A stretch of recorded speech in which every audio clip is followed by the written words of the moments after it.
เพื่อเป็นการจัดตั้งพันขยายบทบันทึกการร่วมมือระหว่างคณะพรรคศูนย์การนราสร้างชาติและคณะพรรคกระทรวงการเงินฉบับลงวันที่12มกราคม2023เข้าสู่ภาคปฏิบัติตัวจริงให้มีผลสำเร็จตามจุดประสงค์และคาดหมายที่วางไว้นั้นคณะรับผิดชอบเนื้อในคู่มือได้สมทบกันค้นคว้าเรียบเรียงเอกสารคู่มือโฆษณาปลุกระดมการปฏิบัติพันธะเสียภาษีและอากรให้รัฐประกอบมี3บทคือประเทศลาวคนลาวเป็นเจ้าของเวียกงานภาษีและเวียกงานอากรเพื่อเผยแพร่ให้พนักงานทหารตำรวจตลอดฮอดนักธุรกิจพ่อค้าสาวขายในเทศบาลแขวงอุดมไซได้รับรู้บรรดาเนื้อในเอกสารดังกล่าวเพื่อเป็นบนอิงในการโฆษณาสร้างความรับรู้เป็นเอกภาพกันของคณะรับผิดชอบคันศูนย์กลางคันท้องถิ่นฮักทานเกี่ยวกับการปลุกระดมคนควายประชาชนบรรดาเผ่าสั้นคนต่างๆผู้ประกอบการนักธุรกิจสาวค้าขายให้เข้าร่วมการปฏิบัติพันธะเสียภาษีอากรประเภทต่างๆครบถ้วนให้รัฐตามระเบียบกฎหมายอีกด้านหนึ่งก็แม่นได้ใส่แก้ไขปัญหาการหัวไหลการลักลอบภาษีอากรหลีกเลี่ยงการปฏิบัติพันธะเสียภาษีอากรและอื่นๆเพื่อประกอบส่วนในการพันขยาย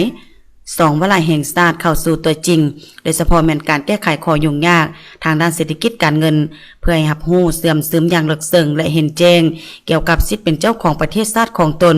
บนจิตใจปรับปรุงและเสริฐสู่สติชาติอันหนึ่งอันเดียวตาและสกัดการแนวคิดเอื้อยอิงของคอยขาดความรับผิดชอบบ่เฮ็ดแท้ทำจริงนั้นจงหันเปลี่ยนตนเองพร้อมกันเข้าร่วมปฏิบัติภารกิจการปกปักรักษาและสร้างสรรค์พัฒนาประเทศชาติให้เจริญรุ่งเรืองขึ้นเรื่อยๆในเอกสารที่นำมาเผยแพร่ครั้งนี้รวมมีประเทศลาวคนลาวเป็นเจ้าของเป็นหยังจึงถือว่าประเทศลาวแม่นคนลาวเป็นเจ้าของประเทศลาวเป็นเจ้าของแม่นมีทางด้านใดแด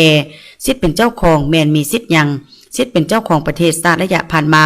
พลเมืองลาวมีความรับรู้และปฏิบัติคือแนวใด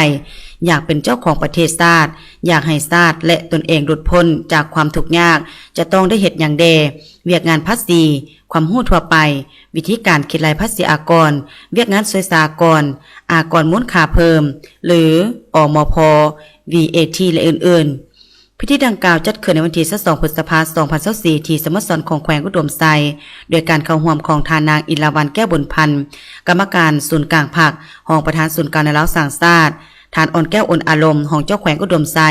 พร้อมด้วยหัวหน้ากรมห้องกรมจัดตั้งกระทรวงการเงินศูนย์การนราสร้างชาติหัวหน้าหัวหน้าแผนกการอ้อมข้างแขวงตลอดฮอดนักธุรกิจแผนกแขวงเข้าร่วมอย่างพร้อมเพรียง